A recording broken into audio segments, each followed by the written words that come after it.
नमः संस्कृताय। कक्षा 8 के मेरे प्यारे विद्यार्थियों, बहुत बहुत स्वागत है आप लोगों का आज के इस नए वीडियो में। मेरे प्यारे विद्यार्थियों, इसके पूर्व आपको पाठ 1 नीति श्लोकाः का दूसरा वीडियो उपलब्ध हो चुका होगा और उसके सारे के सारे अभ्यास कार्य जो भी थे सब कुछ आपको उपलब्ध हो चुके हैं। मेरे प्यारे विद्यार्थियों, आज हम लोग आपके संस्कृत बुक ये संस्कृत माधुरी के द्वितीय पाठ की चर्चा करेंगे, दूसरे पाठ की, जिसका नाम है सदाचार। एक बार आइए यहाँ पर देखते हैं व्हाइट बोर्ड में क्या लिखा है। कक्षा 8 अष्टम विषय संस्कृत पाठ 2 सदाचार, और सदाचार का ये है भाग 1। प्यारे विद्यार्थियों, अगर सदाचार पाठ का भाग 1 है तो निश्चित रूप से भाग 2 भी आपको उपलब्ध हो सकता है। इसलिए प्यारे विद्यार्थियों, पूरा मन लगा के खूब अच्छे से अध्ययन करिए ताकि आपका पाठ आपको एकदम अच्छे से तैयार हो जाए। मैं कोशिश करता हूँ, मैं हमेशा प्रयास करता हूँ कि मेरे प्यारे विद्यार्थियों को, मेरे छोटे छोटे नन्हे अच्छे विद्यार्थियों को ऐसा महसूस हो कि वो क्लास में अच्छी तरह से समझ रहे हैं, पढ़ रहे हैं। इसके अलावा प्यारे विद्यार्थियों, यदि आपको लेस मात्र तनिक भी कहीं भी संशय, समस्या या परेशानी महसूस होती है तो आप कमेंट बॉक्स में, जहाँ पर आप अपना नाम, क्लास और सेक्शन लिखते हैं, वहीं कमेंट बॉक्स में एक दूसरा मैसेज आप वो अपनी उस समस्या के लिए कर सकते हैं। आप नाम, क्लास, रोल नंबर, सेक्शन नाम, क्लास और सेक्शन लिखने के बाद दूसरा कमेंट आप अपनी समस्या को लेकर भी कर सकते हैं, उस पर त्वरित समाधान किया जाएगा। मेरे प्यारे विद्यार्थियों, आप अपना नाम, क्लास और सेक्शन जरूर वीडियो में लिखते रहिएगा। अगर हम आपसे चर्चा करें किसकी पाठ 1 के इसके पूर्व के वीडियो की बात करें, जिसमें कि आपको पेज नंबर 10 और पेज नंबर 11 का PDF उपलब्ध हो चुका है, तो ये अभ्यास कार्य आप लोग अपने घरों पर कर रहे होंगे। आइए बात करते हैं थोड़ा सा पेज नंबर 10 की बात करते हैं। पृष्ठ संख्या 10 यहाँ पर लिखा हुआ, देखिए पृष्ठ संख्या, ये देखिए पृष्ठ संख्या 10 लिखा है। आइए बात करते, कह रहा है प्रश्न क्या कहता है। अभ्यास कार्य नंबर 4 की बात करते हैं। 3 तक की बात आपसे इसके पूर्व के वीडियो में हम आपसे चर्चा कर चुके हैं, ये पेज नंबर 9 की। आइए पृष्ठ संख्या 10 की बात करते हैं। पृष्ठ संख्या 10 क्या कहता है कि अधो लिखितम अन्वयम समुचित पर्दय पूरयथ। नीचे के जो अन्वय हैं उन्हें सही शब्दों से, उचित शब्दों द्वारा अन्वय को पूरा करना है आपको। श्लोक नंबर 1 की बात है। क्या कह रहे हैं? येषां विद्या न तपः न दानम न ज्ञानम न शीलम न गुणः न धर्मः न भवति ते नराः भुवि भारभूता मनुष्य रूपेण मृगाश्चरन्ति। तो ये है आपका अन्वय, इसको आपने पूरा किया देखकर, और ये आपका लिखा हुआ है, आप देखिएगा। विद्या दानम न धर्मः, तत्पश्चात भुवि मृगाः। और ये जो एक्सरसाइज नंबर 5 है, कह रहे हैं चित्र दृष्ट्वा पाठात समान भाव वाक्यम लिखत। चित्र को देखकर, चित्र के अनुसार पाठ से मिलते जुलते भाव आपको यहाँ लिखने हैं। और क्या लिखना था कि यस्य वित्तम अस्ति सह नरः कुलीनः श्रुतवान गुणज्ञः भवति। जिसके पास संपत्ति है वो इस तरह का मनुष्य है। क्या है? नरः कुलीनः श्रुतवान गुणज्ञः वित्तम अस्ति सह। नेक्स्ट है विद्या कल्पलताइव किम किम न साधयति। और अंतिम में देखिए कि पथः पदम न प्रविचलन्ति। तो स्पष्ट हो रहा है, पेंसिल से अभ्यासकार आपका किया गया है, और आशा करता हूँ कि आपको समझ में आ रहा होगा। प्यारे विद्यार्थियों, पृष्ठ संख्या 11 की बात करते हैं, क्योंकि 11 का भी PDF आपको पिछले वीडियो में ही उपलब्ध हो चुका है। यहाँ कह रहे हैं यथा एषाम न विद्या न तपो न दानम ज्ञानम न शीलम न गुणो न धर्मः ते मृत्युलोके भुवि भारभूताः मनुष्य रूपेण मृगाश्चरन्ति। ये आपको जो है इसको फिलअप करना था। फिर कह रहे हैं नरः केन प्रकारेण मनुष्य रूपम सार्थकम करोति। नरः विद्यया दानेन ज्ञानम शीलम गुणेन धर्मेन च मनुष्य रूपम सार्थकम करोति। नेक्स्ट और अंतिम अभ्यास कार्य का प्रश्न है कि कीदृशाः नराः न्याय मार्गम न त्यजन्ति, किस तरह के मनुष्य न्याय के मार्ग को नहीं छोड़ते हैं। धीराः जनाः न्यायात मार्गम न त्यजन्ति, इसका अर्थ है कि धैर्यवान मनुष्य, जो धैर्यवान मनुष्य है वो न्याय के मार्ग को कभी छोड़ता नहीं है। आप देख सकते हैं इसका अर्थ क्या हुआ कि जो धैर्यवान मनुष्य है वो कभी भी न्याय के मार्ग को नहीं छोड़ता है। मेरे प्यारे विद्यार्थियों, ये आपका पिछला अभ्यास का था। आशा करता हूँ कि आपको अच्छे से समझ में आया होगा। यद्यपि लिखा हुआ PDF आपको उपलब्ध है, फिर भी हमने आपको यहाँ बताने का कार्य किया है। प्यारे विद्यार्थियों, पाठ को शुरू करें इससे पहले आइए हम शब्दार्थ पर थोड़ी सी चर्चा करते हैं।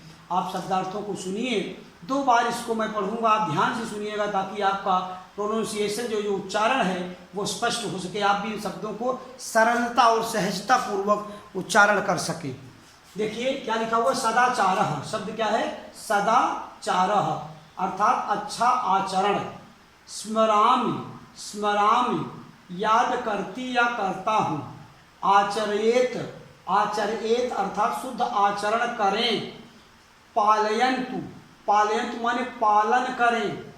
स्पृशामि, स्पृशामि माने स्पर्श करता हूँ। परिश्रमेण, परिश्रमेण माने मेहनत से। अभिवादनशील, नमस्कार करने वाला। अभिवादनशील का अर्थ क्या है, अभिवादनशील का अर्थ है नमस्कार करने वाला। वृद्ध उपसेवी, वृद्ध उपसेवी अर्थात बड़ों की सेवा करने वाला। वर्धन्ते, वर्धन्ते माने बढ़ते हैं। चिरम, चिरम माने लंबा समय। भव, भव अर्थात बनो। कथम, कथम माने कैसे। आचरेम, आचरेम अर्थात व्यवहार करें। आचरेम अर्थात व्यवहार करें, व्यवहार करें। पीड़िता नाम, पीड़िता नाम अर्थात दुखियों की। पीड़िता नाम अर्थात दुखियों की। प्यारे विद्यार्थियों, शब्दार्थ आशा करता हूँ आपको अच्छे से समझ में आया होगा।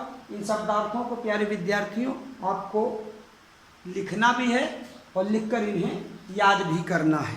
आइए पाठ पर चलते हैं और पाठ में देखते हैं। आप ध्यान से देखिएगा।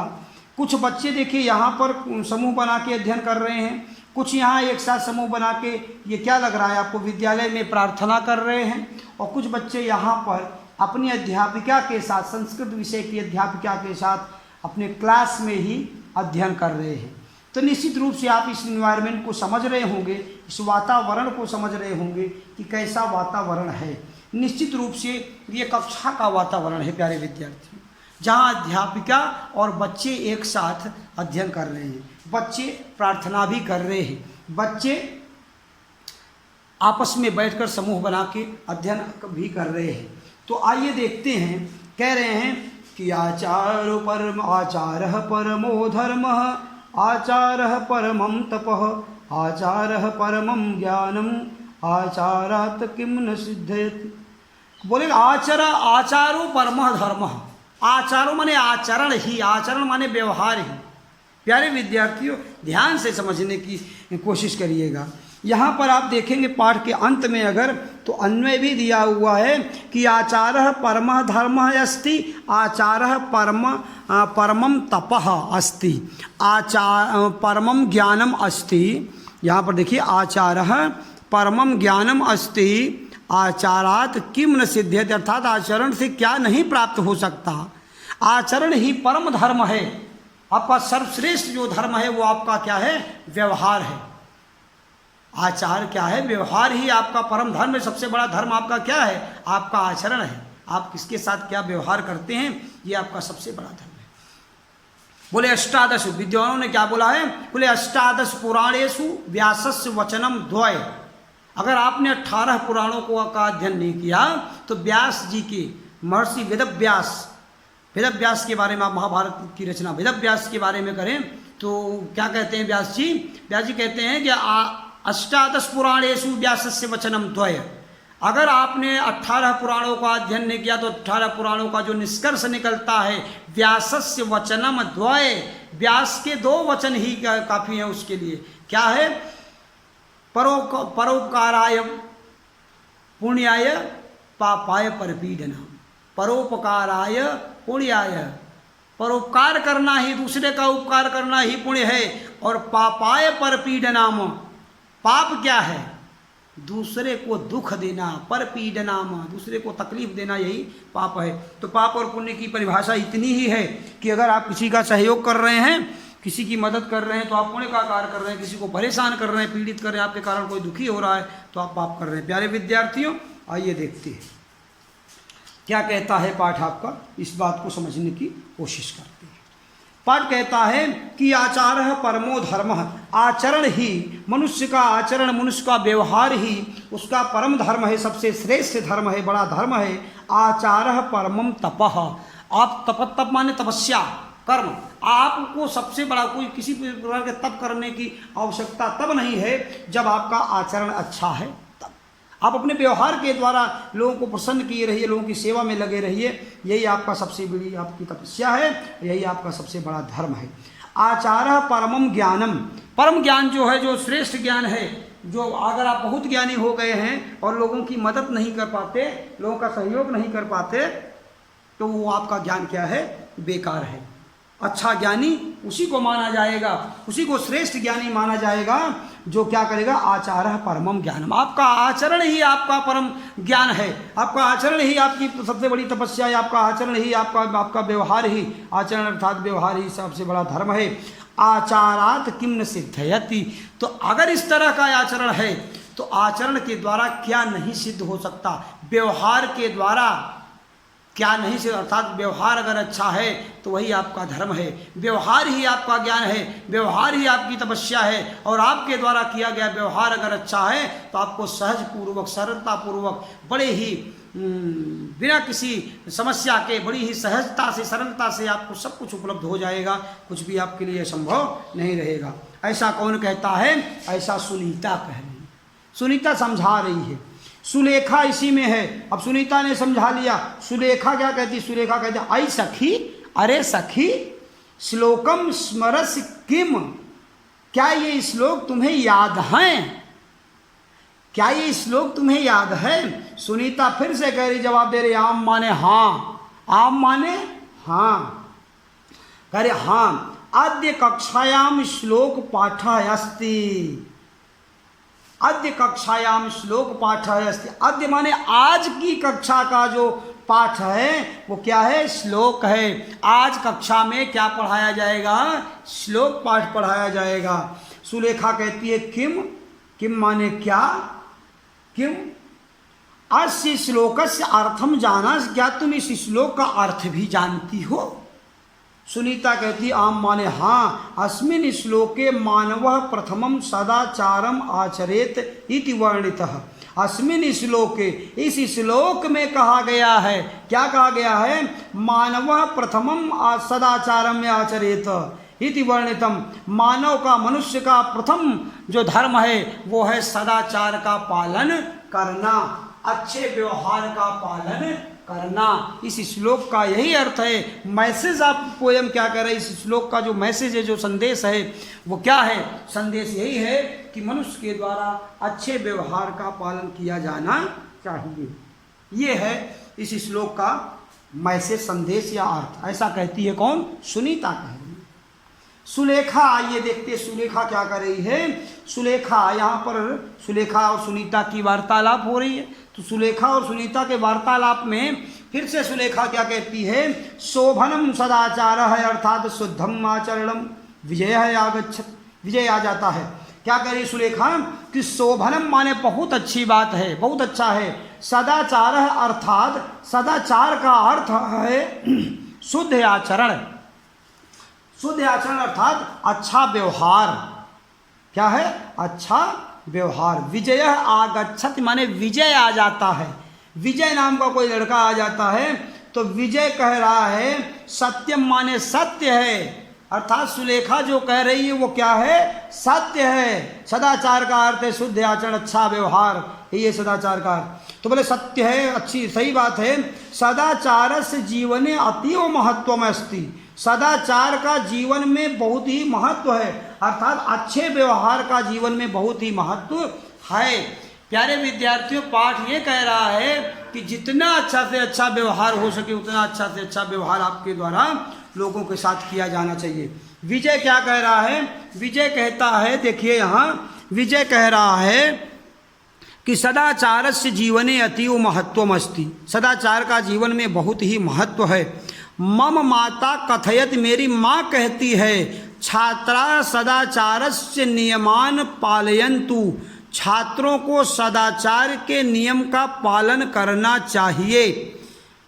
विजय कहता है कि मम माता कथयत, मेरी माँ कहती है, मम माने मेरी, माता माने माँ, कथयत माने कहती है, छात्रा सदाचारस्य नियमान पालयन्तु, छात्रों को सदाचार के नियम का पालन करना चाहिए, अच्छे व्यवहार का पालन करना चाहिए। अर्थात सबके साथ, छात्रों को सबके साथ अच्छा व्यवहार करना चाहिए। ऐसा कौन कहता है? विजय कहता है कि उसकी माँ उसे समझाती है। ते गुरु जनान नमंतु, उन्हें गुरुओं को, ते माने सहतो, ते माने वे अर्थात वे सब, तो ते गुरु जनान नमंतु, उन्हें गुरुओं को प्रणाम करना चाहिए। अपिचा माने और भी सुनो, अभिवादन्यशीलस्य नित्यवृद्धोऽपि सेविनः चत्वारिदस्य वर्धन्ते आयुर्विद्या यशोबलम्। क्या कहता है विजय? विजय कहता है कि अभिवादनशीलस्य नरः नित्यवृद्धोऽपि सेविनः चत्वारिदस्य वर्धन्ते आयुः विद्या यशोबलम्। अभिवादनशीलस्य, आप देख सकते हैं यहाँ लिखा हुआ है अभिवादनशीलस्य का अर्थ है नमस्कार करने वाला। यहाँ देखिए, अभिवादनशीलस्य अर्थात नमस्कार करने वाला, प्रणाम करने वाला, सम्मान देने वाला दूसरों को। तो अभिवादनशीलस्य माने नमस्कार करने वाला। नित्यम वृद्धोपसेविनः, प्रतिदिन वृद्धों की सेवा करने वाला, वृद्धों अर्थात बड़ों की सेवा। यहाँ लिखा है देखिए, वृद्ध उपसेवी अर्थात बड़ों की सेवा करने वाला। तो कह रहे अभिवादनशीलस्य नित्य वृद्धोपसेविनः, नमस्कार करने वाला और हमेशा अपने से बड़ों की सेवा करने वाला, सम्मान करने वाला जो होता है, चत्वारि तस्य वर्धन्ते, उसकी 4 चीजें बढ़ जाती हैं। आयु विद्या यशो बलम, आयु बढ़ जाती है, उसकी उम्र बढ़ जाती है, उसकी विद्या बढ़ जाती है, उसका ज्ञान बढ़ जाता है, यश बढ़ जाता है, उसकी प्रसिद्धि बढ़ जाती है, वो फेमस हो जाता है। बलम माने बल बढ़ जाता है, धन बढ़ जाता है, संपत्ति बढ़ जाती है। अर्थात प्यारे विद्यार्थियों, बड़ों की सेवा करने वाले और सबसे नमस्कार करने वाले की बहुत सारी चीज़ें क्या हो जाती हैं, बढ़ जाती है। चत्वारि तस्य वर्धि, तो 4 ही चीज़ें यहाँ बताई है। और वास्तविकता ये है कि अपने व्यवहार के द्वारा मनुष्य सब कुछ प्राप्त कर सकता है, उसके लिए सब कुछ सरल और सहज हो सकता है। तो ये कहता है यहाँ तक ये पाठ। सुलेखा कहती है कि मम माता सदैव कथयति, सुलेखा कह रही है कि मेरी माँ हमेशा कहती है। क्या कहती है मेरी माँ? कह रहे मम माता सदैव कथयत, मेरी माँ हमेशा कहती है, छात्रा विद्यालय गुरुजनानां वचनान पालयन्तु, छात्रों को विद्यालय में गुरुजनानां वचनान पालयन्ति, गुरुओं के वचन का हमेशा पालन करना चाहिए। ऐसा कहती कौन? सुलेखा। और शायद हमारे बच्चे भी यही कहते हैं, उनकी माँ भी समझाती होगी कि गुरुओं के वचन का पालन करना चाहिए, गुरुओं के द्वारा कही गई बात को हमेशा मानना चाहिए। प्यारे विद्यार्थियों, परिश्रमेण पाठान पठन्तु, परिश्रमेण पाठान पठन्तु, परिश्रम के साथ, मेहनत के साथ पाठ को पढ़ना चाहिए। अहम तथैव करोमि, और मैं ऐसा ही करती हूँ। ऐसा कौन कह रही है? सुलेखा कह रही है। प्यारे विद्यार्थियों, आज के अध्ययन को यहीं पर रोकते हैं, भाग 1 की पढ़ाई को यहीं पर रोकते हैं। भाग 2 में हम आगे सुलेखा के बाद से चर्चा करेंगे। प्यारे विद्यार्थियों, आज की बात अगर करें तो आप देख सकते हैं कि आज आपने इस पाठ को पढ़ा और पाठ को पढ़ने के बाद शब्दार्थों को भी आपने समझा। और आप अपने गृहकार्य को ध्यान देख लीजिए कि गृहकार्य में क्या है कि उपलब्ध अध्ययन सामग्री का कम से कम 2 बार अवलोकन करें। पूरी बात जो पिछले अभ्यास, अब वीडियो के प्रारंभ हमने क्या बताया है, पिछले पाठ के अभ्यास कार्य को पृष्ठ संख्या 10 और 11 के अभ्यास कार्यों को भी समझाया पढ़ के, वो भी आपको करना है। और क्या करना है, और इस वीडियो को दो बार पूरा देखिएगा, पाठ को पढ़िएगा, शब्दों के उच्चारण को सुनिएगा, अर्थ को सुनिएगा, अपनी अभ्यास कॉपी में लिखिएगा, शब्दार्थों को लिखकर याद करें। कई बार कह चुका हूं, फिर से अभ्यास गृह कार्य में देख लें। उपलब्ध अभ्यास कार्यों को अपनी कॉपी में लिखकर याद करें। प्यारे विद्यार्थियों, श्लोकों को जरूर लिखिएगा। एक बात मैं आपको यहाँ पर ओरली होमवर्क बता दे रहा हूँ कि आचारः परमो धर्मः, आचारः परमं तर्पम, आचारः परमं ज्ञानम, आचारात् किम न सिद्धयति। इस श्लोक को और अभिवादनशीलस्य नरः नित्य विविधोपसेविनः चत्वारि तस्य वर्धन्ते आयुर्विद्या यशो बलम। इस बात को यहाँ पर एक मिस्टेक है, मैं वो आपको बता देना चाहता हूँ, फिर नहीं है मेरे पास, मैं यहाँ पर आपको ऐसे ही बताता हूँ, आप समझिए। मैं यहाँ पर लिख दूंगा, यहाँ क्या लिखा हुआ है इस श्लोक में, अभिवादनशीलस्य नरः, ये शब्द मैं यहाँ पर लिख दे रहा हूँ, नरः, ये शब्द है कि अभिवादनशीलस्य नरः नित्य वृद्धोपि सेविनः चत्वारि तस्य वर्धन्ते आयुर्विद्या यशो बलम। तो प्यारे विद्यार्थियों, यही आप इस श्लोक में ये नरः शब्द को बढ़ाकर इस श्लोक को भी लिख लीजिए। तो ये श्लोक और ये दूसरा ये दोनों श्लोक भी आप अपने अभ्यास कॉपी में लिख लीजिएगा। प्यारे विद्यार्थियों, आज के लिए इतना ही प्यारे विद्यार्थियों, मिलते हैं नेक्स्ट वीडियो में। तब तक के लिए धन्यवाद। अपना ख्याल रखिए, अपने घर वालों का ख्याल रखिए, स्वस्थ रहिए, घर में रहिए और खूब परिश्रम करते रहिए। प्यारे विद्यार्थियों,